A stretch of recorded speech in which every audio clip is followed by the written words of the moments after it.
Hello everyone, welcome to way to banker. Guys, आज के video में मैं आप लोगों को कुछ सजेशन दूंगी इंटरव्यू के रिगार्डिंग, और कुछ बेसिक क्वेश्चंस हैं वो आपको कैसे प्रिपेयर करना है, नोट्स कैसे बनाने हैं, ये सारी चीज़ें बताऊंगी। देखो, वैसे तो इंटरव्यू का कोई भी फिक्स सिलेबस नहीं होता है, लेकिन मैंने जैसे प्रिपरेशन की थी और जैसे मैंने नोट्स प्रिपेयर किए थे वो मैं बता देती हूँ। तो उससे क्या होगा, जैसे आपके पास थोड़े बहुत यदि नोट्स वगैरह होते हैं तो उससे क्या होता है कि एग्ज़ाम जब इंटरव्यू होगा उस टाइम में आपको थोड़ा सा जो स्ट्रेस होता है वो नहीं होता है। लगता है कि हाँ, हमने कुछ पढ़ा है, कुछ प्रिपरेशन कर रखी है। तो आपको नोट्स कैसे बनाने हैं और क्या प्रिपेयर करना है और कौन सी मिस्टेक्स नहीं करनी है वो चीज़ें मैं बता देती हूँ। तो देखिए, मैंने इसको मतलब 3 पार्ट में नोट्स को डिवाइड किया है। तो इसमें हम 3 पार्ट्स ऐसे रखेंगे। फर्स्ट रखेंगे हम जो बैंकिंग अवेयरनेस होती है उसको, इसमें आपको सिर्फ बैंकिंग की चीज़ें पढ़नी है, उसमें क्या क्या पढ़ना है वो मैं बता दूंगी। इसके बाद सेकंड रखा है मैंने पर्सनल डिटेल को, तो इसमें आपके जो पर्सनल क्वेश्चंस हैं वो रखेंगे, और इसमें भी कुछ क्वेश्चन है जो 10-15 क्वेश्चन जो हैं कि जो लगभग पूछे ही जाते हैं वो मैं बता दूंगी, उनको आपको प्रिपेयर कर लेना है। उसके बाद थर्ड रखेंगे हम करंट अफेयर्स को, तो मैं अभी आपको करंट अफेयर्स के बारे में डिटेल में बताती हूँ। उसके बाद हम पर्सनल क्वेश्चंस जो होते हैं उनके बारे में बात करेंगे। तो देखिए, आपको करंट अफेयर कैसे करना है वो बताती हूँ।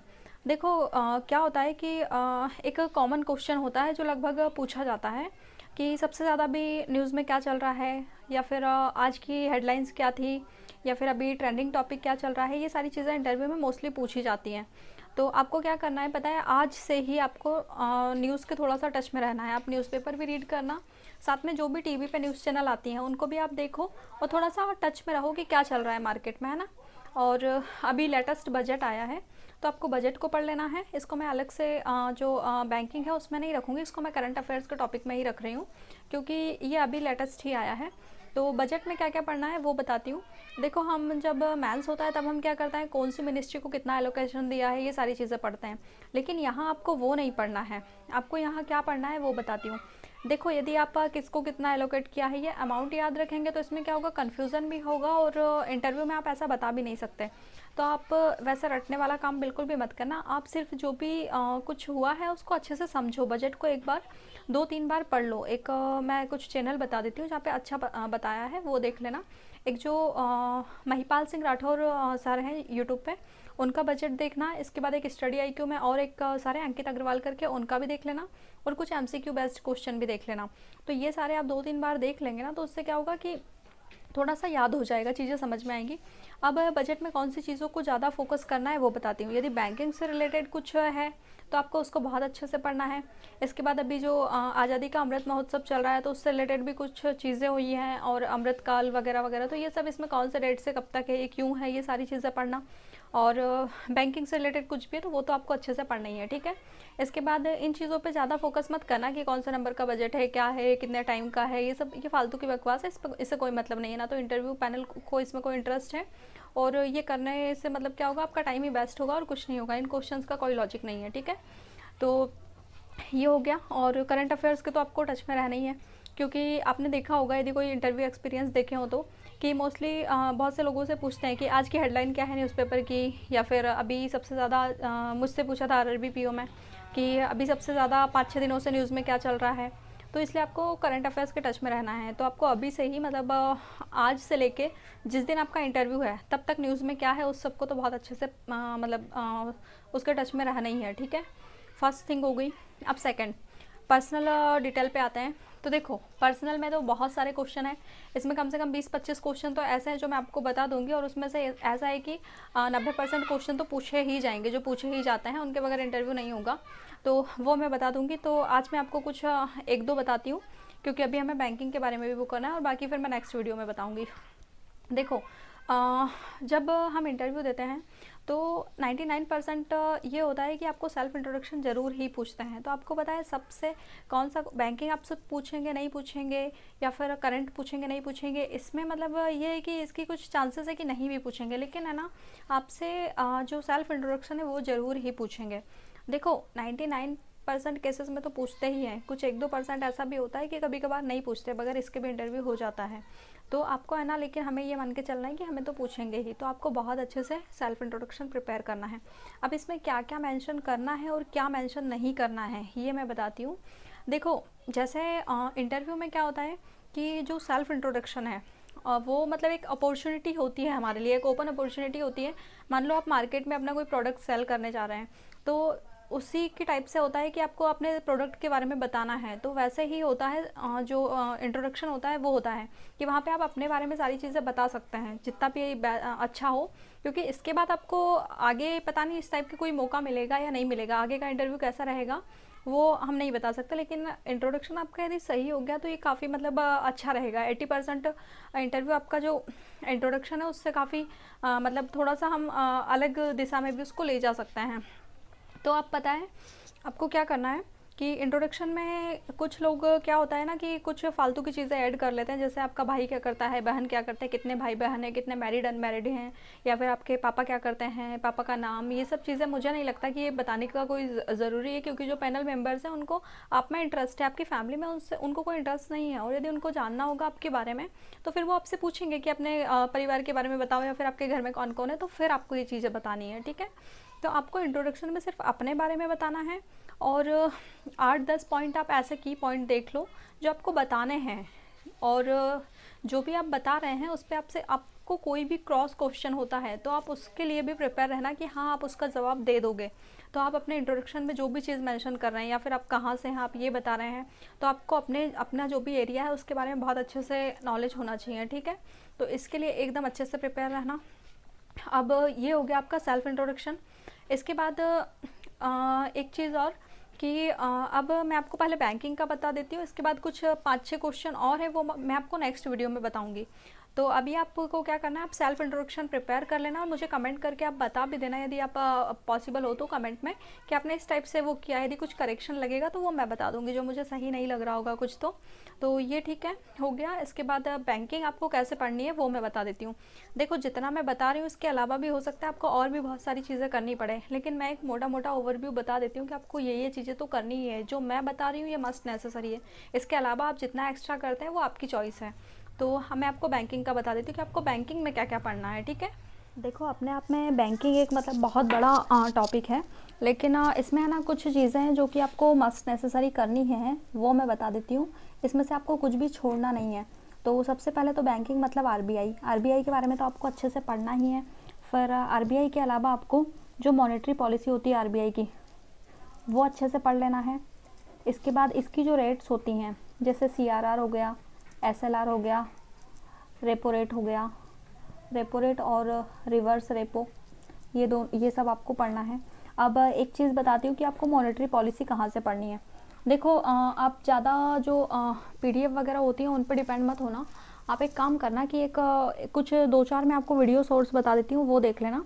तो मॉनेटरी पॉलिसी के लिए आपको एक मैं टीचर सजेस्ट करूँगी, मृणाल पटेल करके उनका यूट्यूब चैनल है, तो आप वो चैनल पे देखना। एक काफ़ी बहुत ही बेस्ट टीचर हैं ये, इकोनॉमिक्स के और आरबीआई के बारे में इन्होंने बहुत सारी चीज़ों को वीडियो बना के रखे हैं। काफ़ी पुरानी प्लेलिस्ट है लेकिन बहुत ही अच्छा है, यहाँ से आपका सारा कॉन्सेप्ट क्लियर हो जाएगा। तो मॉनेटरी पॉलिसी आप यहाँ से देख लेना। और कुछ टीचर हैं जैसे अनिल अग्रवाल सर के भी जो इंटरव्यू के वीडियोज़ हैं वहाँ से आप क्वेश्चन देख सकते हैं बैंकिंग के क्या क्या हो सकते हैं। और कपिल कटपाल सर के भी कुछ वीडियोस हैं बैंकिंग के, वो आप देख सकते हैं यदि आपको सही लगे तो। और स्टडी आईक्यू में भी आपको जो पर्टिकुलर टॉपिक्स हैं वो आप वहाँ से भी सर्च करके और देख सकते हैं। तो ये आपको ऐसे प्रिपेयर कर लेना है। इसके अलावा आपको और क्या क्या पढ़ना है वो मैं बताती हूँ। देखो आरआरबीज़ के बारे में आप थोड़ा सा देख लेना, क्योंकि जब ये बैंक थे तो आरआरबीज़ की क्यों ज़रूरत पड़ी, ये क्यों अलग है, ये सारी चीज़ें आप देखना। और नाबार्ड भी देख लेना, नाबार्ड का क्या फंक्शन होता है, ये क्यों बना है। और एनबीएफसी देखना, स्मॉल फाइनेंस बैंक देखना। और इसके अलावा आपको जो कुछ टॉपिक्स होते हैं जैसे एनपीए काफ़ी ऐसा टॉपिक है कि जो मतलब पूछा जाने वाला ही है, इस पे से हम काफ़ी क्वेश्चन एक्सपेक्ट कर सकते हैं। तो एनपीए हो गया। केवाईसी अभी मतलब काफ़ी न्यूज़ में रहा है, क्योंकि ऑलमोस्ट सारे बैंकों ने डिजिटल केवाईसी स्टार्ट कर दिया है, तो इसलिए आपको केवाईसी भी देख लेना है। इसके बाद टाइप्स ऑफ अकाउंट देखना है। टाइप्स ऑफ अकाउंट के बाद आपको देखना है डेबिट कार्ड और क्रेडिट कार्ड, ये दोनों एक दूसरे से कैसे अलग हैं, डेबिट और क्रेडिट कार्ड, ये देखना। और इसके बाद आप क्योंकि ऑफिसर स्केल 1 का इंटरव्यू देने जा रहे हैं तो इसकी जॉब प्रोफाइल के बारे में देखना है, इसके जो वर्क होते हैं वो सारे देख लेना। इसके बाद आप एक चीज़ और सबसे इम्पोर्टेंट जो मैं बताई नहीं अभी मैंने, जो आपने IBPS PO का फॉर्म फिल किया था, तो इसमें आपने जो बैंकों का प्रेफरेंस रखा होगा फर्स्ट, सेकंड, थर्ड, तो आप इसको एकदम अच्छे से याद कर लेना कि आपने फर्स्ट पे कौन सा बैंक रखा, सेकंड पे कौन सा रखा और थर्ड पे कौन सा रखा है।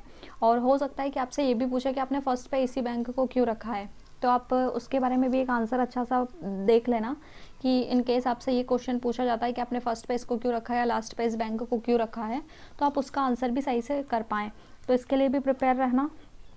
और बाकी देखो, बैंकिंग एक मतलब काफ़ी बड़ा है, इसमें और भी बहुत सारी चीज़ें हैं, लेकिन ये चीज़ें जो मैंने बताई हैं ये ऐसी हैं कि ये तो आपको करनी ही है। इसके अलावा आप जो करते हैं वो आपका और एक्स्ट्रा हो जाएगा, जितना कर पाओ पॉसिबल हो वो कर लेना, लेकिन इसमें से जो मैंने बताया ना, इसमें से कुछ भी छोड़ने वाला नहीं है।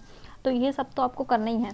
और देखो, बैंकों से रिलेटेड, बैंकिंग से रिलेटेड जितनी भी स्कीम्स हैं उन सबको आप ज़रूर देख लेना। जैसे कि प्रधानमंत्री जीवन ज्योति स्कीम है, जो इंश्योरेंस वाली स्कीम है, जनधन योजना है, ये जितनी भी स्कीम्स आई है, ये 1-2 साल ये थोड़ी सी पुरानी ज़रूर हैं, लेकिन काफ़ी ट्रेंडिंग में रहती हैं ये, तो इनको सबको आप अच्छे से पढ़ लेना। और तो ये बैंकिंग तो ठीक है, इतनी हो गई है, लेकिन इसके अलावा भी बहुत सारी है। आप थोड़ा सा मॉक इंटरव्यूज़ वगैरह देखेंगे तो वहाँ से आपको और भी चीज़ें मिल जाएंगी। जो मुझे याद आया वो तो मैंने बता दिया है। तो ये हो गया। अब वीडियो भी मैंने बता दी है कि कौन कौन से आपको वीडियो सोर्स फॉलो करने हैं। तो ठीक है, अब ऐसे प्रिपेयर करो। और जो पर्सनल कुछ क्वेश्चंस हैं उनका मैं अलग से एक और वीडियो बनाऊंगी, उसमें आपको रोज़ 5-5 क्वेश्चन या इस टाइप के कुछ क्वेश्चंस दे दूंगी, तो आप उनके लिए प्रिपेयर रहना। तो मैं रोज़ आपको हर वीडियो में 5-5 क्वेश्चंस दूंगी, जो पर्सनल उसके क्वेश्चंस हैं, जो काफ़ी मतलब जिनको पूछे जाएंगे, जो या फिर पुराने इंटरव्यूज़ में पूछे गए हैं, क्योंकि ये सब मैंने भी अपनी कॉपी में लिख के रखे थे और इनको मैंने प्रिपेयर किया था। तो आज मैं आपको बता देती हूँ कि आपको नेक्स्ट कौन कौन से क्वेश्चन प्रिपेयर कर लेने हैं। तो देखो, मैंने फर्स्ट तो बता दिया था आपको, सेल्फ इंट्रोडक्शन अच्छे से प्रिपेयर कर लेना। आप चाहे तो इसको कमेंट में टाइप करके बता सकते हैं मुझे, यदि मुझे कुछ लगेगा तो मैं इसमें सजेस्ट कर दूंगी कि ये इसको ऐड कर लो या इसको हटा दो। तो सेल्फ इंट्रोडक्शन आप प्रिपेयर कर लेना, फर्स्ट हो गया। सेकेंड हो गया कि आपको ये बताना है आपका जैसे ग्रेजुएशन कभी भी हुआ है, मान लो यदि आपका अभी जैसे 2022 चल रहा है, आपका ग्रेजुएशन 2020 में हुआ है या इससे पहले हुआ है, तो आपको ये बताना है कि आप तब से अभी तक क्या कर रहे थे। तो आपको ये गैप को आपको कैसे डिफाइन करना है, ये आपका सेकंड क्वेश्चन हो गया। इस क्वेश्चन के लिए भी प्रिपेयर रहना, क्योंकि काफ़ी लोगों का ग्रेजुएशन 2020 से भी पहले हुआ है, किसी को 4 साल हुए होंगे, किसी को 5 साल हुए होंगे। तो आप इस चीज़ के लिए भी प्रिपेयर रहना कि आप इतने टाइम से क्या कर रहे थे, है ना। और ठीक है, ये 2 क्वेश्चन हो गए। और थर्ड आपको क्या करना है, आपने अपने प्रेफरेंस में जो भी बैंक को फर्स्ट पे रखा है, तो आपने उसको फर्स्ट पे क्यों रखा है, तो उसका आंसर भी आपको प्रिपेयर करना है। थर्ड क्वेश्चन ये हो गया। और फोर्थ हो गया, आप जिस एरिया से बिलोंग करते हैं आपको उसके बारे में बताना है कि आपका जो एरिया है उसके बारे में कुछ बताओ, तो आपको वो बतानी है। तो ये आपका फोर्थ क्वेश्चन हो गया। और फिफ्थ एंड लास्ट, आपकी जो स्ट्रेंथ और वीकनेस है वो बतानी है। तो ये 5 क्वेश्चन है, इनको आप अच्छे से प्रिपेयर कर लेना, और पॉसिबल हो तो आप इनको एक कॉपी में मेंटेन कर लेना, ताकि क्या होगा कि थोड़ा सा मतलब आप जब इसको बोलेंगे और वो करेंगे तो फिर थोड़ा सा मतलब एक फ्लो में आ जाएंगे ये। तो ये 5 क्वेश्चन अभी आप प्रिपेयर कर लेना, नेक्स्ट वीडियो में मैं नेक्स्ट जो 5 क्वेश्चन है वो दूंगी, तो फिर उसको आप वहाँ से प्रिपेयर करना। और मतलब प्रिपेयर कैसे करना है वो भी मैं बता देती हूँ कि आपको किस टाइप से इनकी प्रिपरेशन करनी है। अब आपको क्वेश्चंस कैसे, इनकी प्रैक्टिस कैसे करनी है वो बताती हूँ। देखो, मैंने पहले भी बताया था कि इंटरव्यू प्रेजेंटेशन आपका ज़्यादा मैटर करता है प्रिपरेशन से। आपकी प्रिपरेशन कितनी है इससे कोई फ़र्क नहीं पड़ता है, लेकिन आप वहाँ कैसे प्रेजेंट कर रहे हैं इससे बहुत ज़्यादा फ़र्क पड़ता है।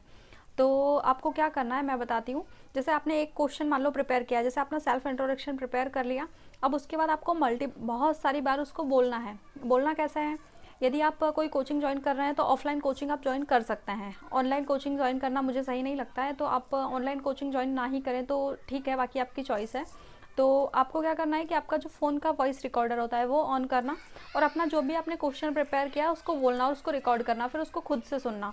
तो आपको समझ में आएगा कि इसमें कुछ कमी है। तो आपको जब तक आप सेल्फ सेटिस्फाई नहीं हो रहे हैं तब तक आपको उसको बार बार आपको उन क्वेश्चंस की प्रिपरेशन करनी है। या फिर आप चाहें तो मिरर के सामने बोल सकते हैं, और यदि ऐसा भी नहीं करना है तो आप अपना जो वीडियो रिकॉर्डर होता है फ़ोन का वो ऑन करना, और वीडियो जैसे मैं वीडियो बना रही हूँ इस टाइप से आप प्रैक्टिस करना बोलने की। तो आपको आपके चेहरे के जो एक्सप्रेशन है वो भी समझ में आएंगे, और साथ में जो भी कमियां हैं वो आपको खुद को समझ में आएंगी। देखो, आप कोशिश ये करना कि आपका जो इंटरव्यू है, आपके जो आंसर हैं उनसे आप सेल्फ सेटिस्फाई हो, क्योंकि सामने वाले को सेटिस्फाई करना बाद में ज़रूरी है, लेकिन हम सेल्फ सेटिस्फेक्शन पहले ज़रूरी है। जब आप यदि सेल्फ सेटिस्फाई है ना, तो इसका मतलब है कि हाँ ठीक है, सामने वाले को भी अच्छा ही लगेगा। तो आपको ऐसे प्रिपरेशन करनी है इंटरव्यू की। और ऑनलाइन कोचिंग का मैं इसलिए मना कर रही हूँ क्योंकि देखो क्या होता है कि मान लो हमें, जब हम प्रिपरेशन करते हैं, हमें पढ़ना होता है, तो हम ऑनलाइन कर सकते हैं क्योंकि हमें सिर्फ पढ़ना है, सीखना है। लेकिन यहाँ इंटरव्यू में आपकी हर चीज़ को वो लोग देखेंगे, आप कैसे चल रहे हैं, आपकी जो बॉडी लैंग्वेज है वो क्या है, आप किस टाइप से दरवाज़ा खोल रहे हैं, कैसे उन्हें विश कर रहे हैं। तो ऑनलाइन क्लासेस लेने का इंटरव्यू में मुझे लगता है ज़्यादा कोई फ़र्क नहीं पड़ेगा। इससे ज़्यादा बेटर तो ये होगा कि आप 2-4 लोग हैं, दोस्त हैं, तो आप अपना एक ग्रुप बना लो और एक दूसरे का आपस में इंटरव्यू ले सकते हो, या फिर पॉसिबल हो तो आप ऑफलाइन कोचिंग ले लो। और यदि आपने पहले कभी एक आध इंटरव्यू दिया है या नहीं भी दिया है, तो आप सेल्फ भी प्रिपरेशन कर सकते हो यार, क्योंकि यूट्यूब में इतना सारा मटेरियल है। आप 2-4-5 मॉक इंटरव्यूज़ देख लो, कुछ क्वेश्चंस देख लो और प्रिपरेशन करो और बोलने की प्रैक्टिस कर लो बस, कि आपको प्रेजेंट कैसे करना है। बाकी कोचिंग उतना ज़्यादा ज़रूरी नहीं है। तो ठीक है, ये हो गया। और आपके और भी कोई डाउट्स होंगे तो आप मुझे बता देना, वो मैं आंसर करूँगी नेक्स्ट वीडियो में। तो ठीक है, इतना और जो मैंने आज बताया है वो सब ज़रूर ही कर लेना, इसमें से कुछ भी छोड़ने वाला नहीं है ना। तो ठीक है, ऑल द बेस्ट। एंड जो भी मैंने क्वेश्चन दिए हैं उनको आप कमेंट में चाहें तो आंसर कर सकते हैं, तो मैं उनको रीड करूँगी और मुझे यदि कुछ लगता है कि इसमें कुछ करेक्शन करना है तो मैं बता दूँगी। तो ठीक है, और all the best and bye bye.